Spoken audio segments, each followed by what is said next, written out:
Hello everyone, this is Retrofuge and welcome to my first video for the channel.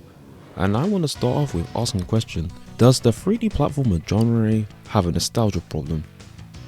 It's an odd question, but pretty obvious one at that. And it's been on my mind ever since the Crash Insane trilogy and Spyro Reignited trilogy came out, which honestly kickstarted the idea of this video. And no, I'm not going to talk about the idea of reboots because that would be too easy to discuss.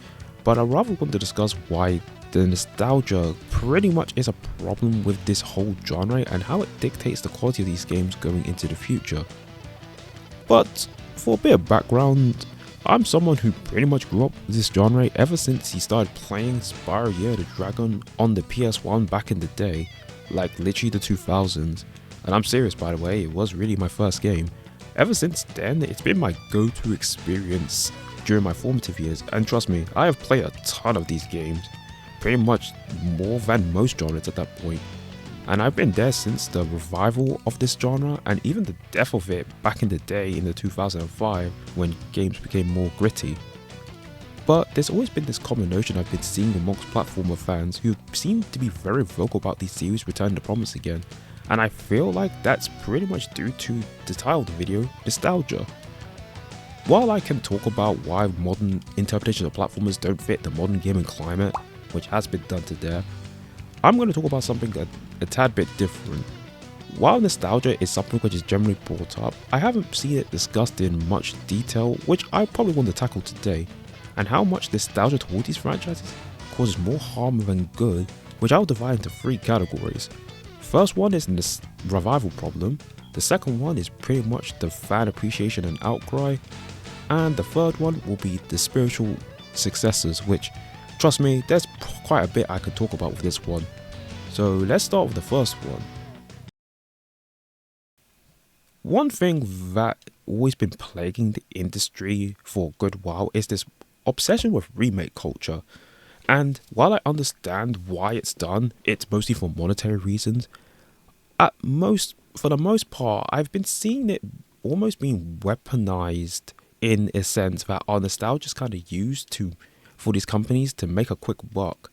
And most of the time, the quality of these games can vary from company to company. Rather than respecting the fans, a lot of it is just kind of used just to make more money because of the whole craze of remake culture at the moment. And this leads to most companies kind of making games good enough for people just to buy them and pretty much buy them based on vibes than the actual quality of these games. There's nothing wrong with making them, but have you ever noticed that the vast majority of remasters or remakes never have a proper continuation? And that's because a lot of us kind of buy it on vibes. And I've played a handful of remakes and remasters or whatever they call them, and they never really guaranteed to be successful. And they pretty much have this weird dangling keys issue, which they're appealing enough for people to purchase it based on the nostalgia factor rather than the actual quality itself, which always makes you wonder if people would actually buy these games if there was no nostalgia component. Like, would you buy Spyro in the modern day if you weren't reliving your childhood? Probably not. And considering a lot of them are 2 decades old and it's been a common thing with the industry, even with movies, I am not very surprised by this notion of buying it based on nostalgia itself. Also, a lot of these games cater to a very niche audience, and a lot of these remakes never really go beyond respecting the fans who pretty much latch on to older franchises for some reason, but most of the time they will never want them to evolve and pretty much want the same experience which gave them that joy in the first place, which seems like a sense of escapism, but it really seems harmful if your only reason for buying a game is literally based on it made you feel good at one point. It's kind of a weird phenomenon, I would say. The second point that I want to talk about is the fan side of things. Basically, the fan outcry and appreciation. This is an interesting one because if you've been on social media for the last couple of years, you've been seeing this huge influx of YouTubers or Twitter accounts who tend to promote their love for the games, which seems to be very prominent with mascot platformers for some reason. I mean, yeah, that was pretty much most people's childhoods, so what's wrong with that necessarily? While not knocking the notion that people do appreciate these games, a lot of the time these are very vocal minorities who care about these titles. And the problem is such efforts, they kind of create the illusion demand. I mean, I've seen it with the Gex trilogy, and it pretty much has shown that the demand for these games have been pretty low in the grand scheme of things. Rather than release a new title, they'll just go for the anticipated remake, and it makes you wonder if people actually want more from this genre. And I look no further than the Spyro and Crash revivals which happened recently. Well, recently as in 10 years ago, jeez. When you look at the sales figures of Crash Insane and pretty much Reignite Trilogy, which have sold 20 million and 10 million copies respectively, by the way, which seems good on paper, when you compare it to any new iteration such as Crash 4, it only sold 5 million and the initial sales was even worse than that, which kinda seems very bad if you consider this. I'm not saying sales are the end all be all, but when you compare it to most other franchises or any new entry for games for that matter, it really does come across as very low sales, and it really makes me wonder if people who want these games are really just a vocal minority. Despite a lot of these games building on the franchises in every way, especially Crash 4, amazing game, it really kind of feels like nostalgia doesn't necessarily always mean that you're open to newer content, which no wonder companies have no incentive to make more of them. And this is further exacerbated when fan content is made. When it comes to fan content, there's really no fanfare for these things unless there's a major development with them, like with Sonic or Pokemon. But that's honestly very rare. And a lot of the time when I see fan content being made, it's pretty much used in a way to put down corporations and official content, which creates this weird feedback loop because a lot of the time you either get two camps: people who buy fan content because they're sick and tired of waiting for corporations to make anything, or the people who just wait for corporations to make something but then will devalue what fans make just for the sake of it. And it's very weird because nostalgia does seem like it has this effect on fan bases that the outcry feels more performative than decorative, which seems like it creates the idea of wanting more games, but doesn't really translate into necessarily demand. And it really shows in the last few years that if newer entries don't really do well, why the hell would a company want to make more? Of course they're going to remake more. That's just the nature of the beast, in my opinion. Spiritual successors are a weird one, because I would like to preface this. I don't hate spiritual successors most of the time, but they kind of exhibit the example of what's wrong with the whole genre at the moment. Let's take a few examples. Yooka-Laylee, Buckaroo, and The Hat in Time and Lucky Tales share one thing in common. What is it? Despite being a successor, of course, I mean, it's in the title, they really don't have their own identity. While they eventually build their own fan base, they don't seem to have the same staying power as the franchise of yesteryear of having crazy fans who want more from it for some reason.